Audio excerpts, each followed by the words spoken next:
안녕하세요. 오늘 싱가포르 날씨는 정말 습식 사우나처럼 푹푹 찌는 무더운 날씨인데요. 앞으로 한 달간 재택근무 결정이 나서 회사 노트북을 받으러 잠깐 밖에 나왔어요. 제가 예전 영상에서 왜 싱가포르이 이런 전염병에 취약할 수 있는지 제 나름대로의 생각을 이렇게 말씀드린 적이 있는데요. 그때 당시에 제가 생각하지 못했던 부분이 어제 뉴스에서 크게 부각이 됐어요. 싱가포르에는 건설 현장 같은 육체적인 노동을 하는 곳들이 많이 있는데요. 주로 이런 곳에서는 방글라데시 사람들로 대표되는 외국인 근로자들이 일을 하고 있어요. 그리고 이 사람들은 싱가포르의 이런 비싼 렌트비나 물가 때문에 주로 회사에서 제공해주는 숙소에서 지내게 되는데요. 이런 숙소들이 이제 한 방에 한 10여 명씩 같이 생활하는 작은 곳이기 때문에 이곳에서 지금 집단 발병을 했다고 해요. 그동안에도 외국인 근로자들이 지내는 숙소에서 확진자들이 발생을 했었는데요. 그런데 이번 주말에는 30여 명에 달하는 사람들이 이제 한꺼번에 발병을 하면서 싱가포르에 있는 두 지역이 격리 지역으로 지정이 돼 버렸어요. 그래서 이 두 지역에 있는 숙소들 2만 명에 달하는 근로자들이 모두 다 강제적인 격리 조치에 들어가게 됐고요. 2만 명이라고 하면 싱가포르에 거주하고 있는 한인들의 전체적인 숫자랑 비슷한데요. 그만큼 많은 사람들이 지금 한꺼번에 격리 조치에 들어갔다고 보시면 돼요. 숙소는 사진에 보시는 것처럼 아주 작은 공간에 보통은 한 10명 내외의 사람들이 함께 거주한다고 해요.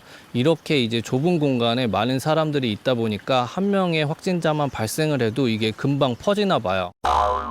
어제 발표된 수치로는 싱가포르에서는 1일 확진자 숫자로는 가장 많은 120명이 발생을 했고요. 제 생각에는 아마도 금요일에 서킷 브레이커 조치가 내려진 게 이렇게 외국인 근로자들이나 집단 감염이 의심되는 경우들을 지금 테스트 중이라서 이런 게 이제 확진으로 바뀔 경우에는 어쩔 수 없이 조치를 내려야 돼서 선제적으로 2, 3일 정도 앞당겨서 금요일에 이런 조치를 발표했던 게 아닌가 싶은데요. 어제 이런 뉴스가 보도되고 나서 현지에서 이제 일부 사람들은 싱가포르에서의 외국인 근로자들에 대한 처우는 1류 수준이 아니라 3류 수준이라는 이런 반성의 목소리도 나오고 있고요. 그리고 저도 다른 영상에서 이야기한 적이 있는데 싱가포르에서는 외국인 근로자들이 안전벨트나 의자 없이 트럭 뒤에 이렇게 타고 다니는 모습들을 쉽게 볼 수가 있어요. 그래서 아무래도 이렇게 열악한 환경에서 외국인 근로자들이 일한다는 것을 아는 싱가포르 사람들이 이번 기회에 조금 반성 어린 목소리나 이렇게 우려 섞인 얘기들을 하고 있는 것 같아요. 여기에 일부 싱가포르 사람들은 혹시라도 이런 외국인 근로자들이 그동안의 처우에 대한 불만이나 이번 격리 조치에 대한 불만 때문에 물리적인 충돌이나 폭동을 일으키는 게 아닐까 이렇게 걱정하는 댓글들도 볼 수가 있었어요. 그런데 이런 의견들이 너무 앞선 걱정이다 이렇게 치부할 수만 없는 게 제가 처음 싱가포르에 왔던 2013년도에도 리틀 인디아에서 이런 작은 폭동이 있었거든요. 그래서인지 이 근로자들이 있는 두 지역에 대한 격리 조치를 발표하면서도 싱가포르에 있는 이 장관들이 직접 방문을 하기도 했고 공식적인 기자회견에서도 이 외국인 근로자들이 감염 위험이 높아서 이런 조치를 취한 게 아니고 이 사람들의 건강을 우려해서 예방적인 차원에서 취해진 조치라는 거를 정말 정중한 표현으로 자세하게 설명을 했어요.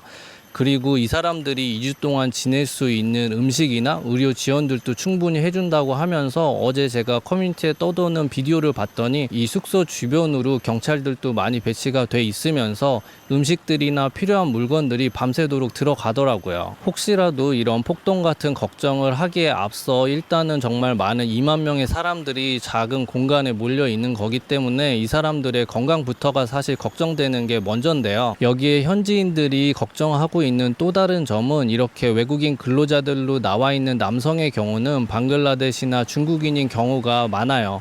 그리고 여성 같은 경우는 입주 도우미로 와 있는 현지에서는 헬퍼라고 하는 이런 동남아 여성분들이 많이 있는데요. 이렇게 싱가포르에서 일을 하고 있는 외국인 근로자들끼리 친분 관계도 쌓이기도 하고 이렇게 여자친구 남자친구가 되는 경우들이 있다고 해요. 그래서 혹시라도 이렇게 감염이 된 친구나 남자친구들이 있어가지고 본인들 집에서 일하는 헬퍼들로 인해서 또 다른 감염이 일어나는 게 아닐까 이렇게 걱정하는 또 목소리가 있더라고요.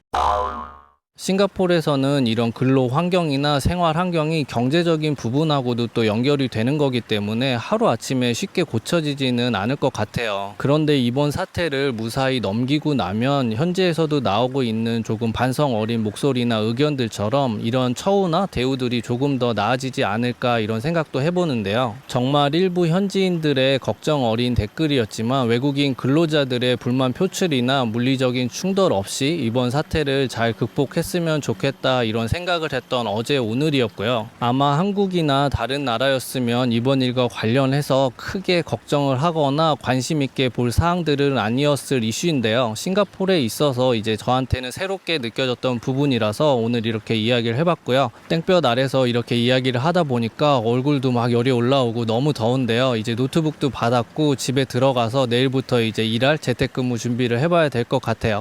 오늘도 영상 봐주셔서 감사하고 다음에도 또 다른 싱가포르 소식으로 인사드리겠습니다. 그럼 안녕히 계세요.